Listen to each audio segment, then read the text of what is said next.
और वो बहस ये है कि जो 1971 की जो सरेंडर पेंटिंग थी, जो कि आर्मी चीफ के ऑफिस में लगी हुई थी, उसको रिप्लेस कर दिया गया है।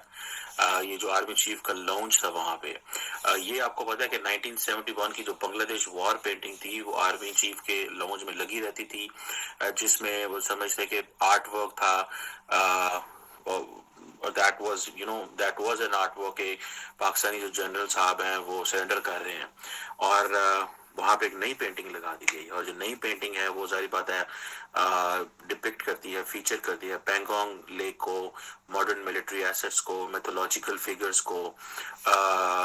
ये कहा जा रहा है कि this is a message to China. दिसंबर की 16 दिसंबर की एक खास अहमियत है, खास एक तरीके से हमारे यहाँ याद किया जाता है। और आप इस बारे में क्या कहेंगे कि जो 71 की वॉर हुई थी 16 दिसंबर को, जिसमें कहा गया कि हथियार डाल दिए गए और बड़ा कुछ, तो उसको आप किस तरह से देखते हैं? देखिए जी, बहुत ही एक ट्रेजिक एक मौका है, एक बहुत अनफॉर्चुनेट है कि जब पाकिस्तान बना तो उसके दो हिस्से थे, और आज के दिन 16 दिसंबर को 1971 में एक हिस्सा जो है वो अलहदा हो गया और बांग्लादेश वजूद में आ गया।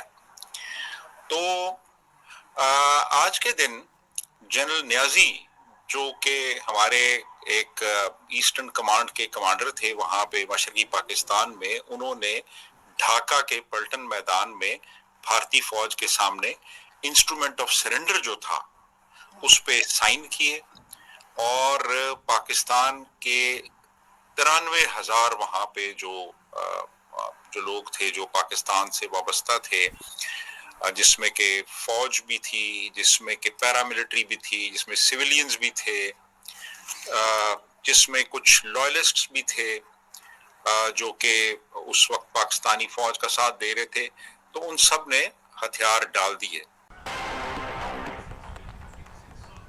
नमस्कार दोस्तों, जय हिंद। 53 साल पहले जब पाकिस्तान जनरल नियाजी भारतीय सेना के सामने सरेंडर किया था, उसकी एक ऐतिहासिक तस्वीर ने भारतीय सेना की शक्ति को दुनिया के सामने रखा था। लेकिन अब भारतीय थल सेना प्रमुख के ऑफिस में वो तस्वीर हटा दी गई और उसकी जगह एक नई पेंटिंग लगाई गई जो भारतीय सेना के नए सैन्य फोकस को दर्शाती है। ये पेंटिंग केवल सेना की आधुनिक रणनीति और तकनीक विकास को दिखाती है, बल्कि ये स्पष्ट संदेश भी देती है अब भारत का ध्यान पाकिस्तान पर नहीं बल्कि चीन पर है। साइज भी हो गई।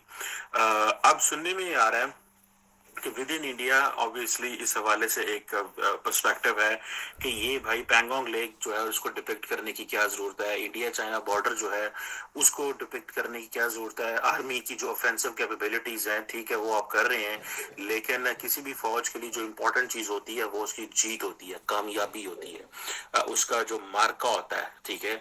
कई लोग कहते हैं कि फिर 1962 में जो इंडिया और चाइना की जो जंग हुई उसके हवाले से जारी बात है इंडिया के बारे में ये तासुर है कि वो ये व्यू है कि जी वो जंग ना जीत सके, लेकिन ये उनकी स्ट्रेंथ थी, ये तस्वीर जो थी वो उनकी स्ट्रेंथ थी।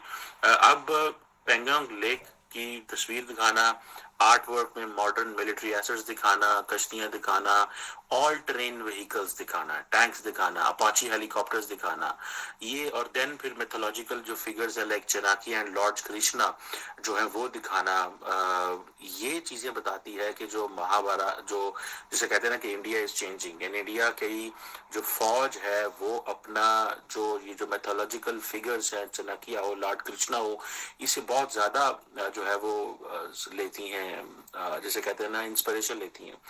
तो कम्युनिस्ट चाइना को इंडिया के बॉर्डर पे जो उन्होंने कोशिश की थी हकूक जमाने की, वो तो उनको पीछे हटना पड़ा, और उनको जब चाइना को हटना पड़ गया तो हमारे जो बांग्लादेश वाले जब गज़वाए हिंद करते हैं तो मुझे बड़ी हंसी आती है और अजीब अजीब सी बातें करते हैं। क्योंकि कहते हैं कि साहब हम यहाँ पर एयरबेस बनाएंगे, और वो एयरबेस की लोकेशन बताते हैं कि साहब 12 किलोमीटर है बॉर्डर से।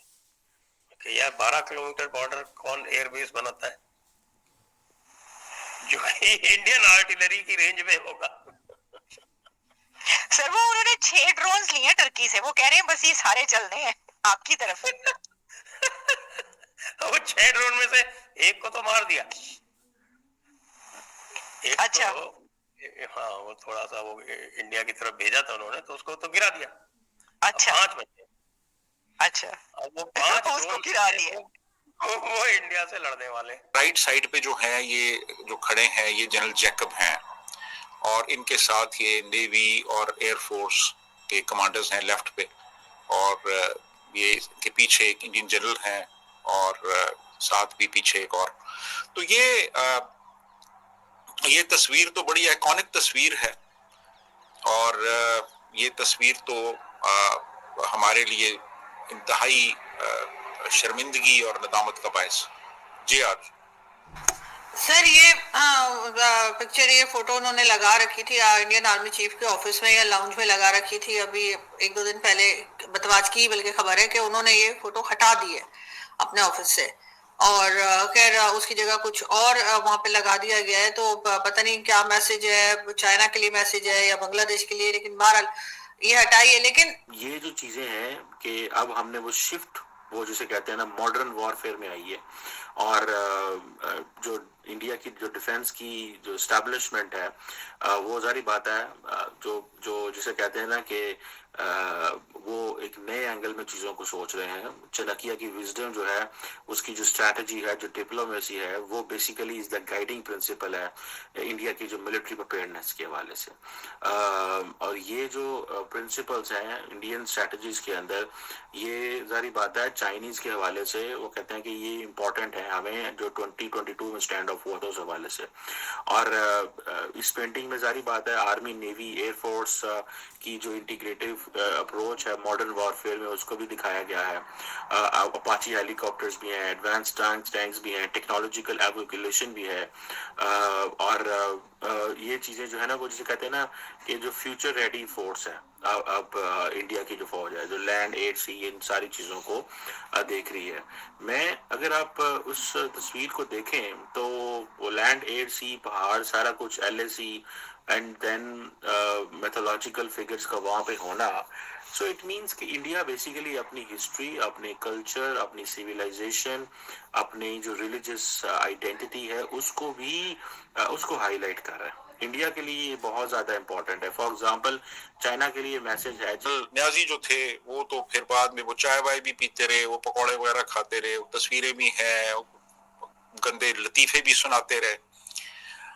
तो हमें कई ऐसे जनरल्स मिलते हैं तारीख में जिन्होंने के लड़ते हुए जान दी, तो लड़ते रहे, दुश्मन का मुकाबला करते रहे। लेकिन ये जो न्याजी था, जनरल न्याजी, जिसको टाइगर न्याजी भी कहते थे, इसने तो इसके बावजूद कि वो लड़ सकता था, उसने प्रेफर किया कि हथियार डाले और उसके बाद वो कोई किसी किस्म की शर्मिंदगी और नदामत के आसार उसके चेहरे पे नहीं थे।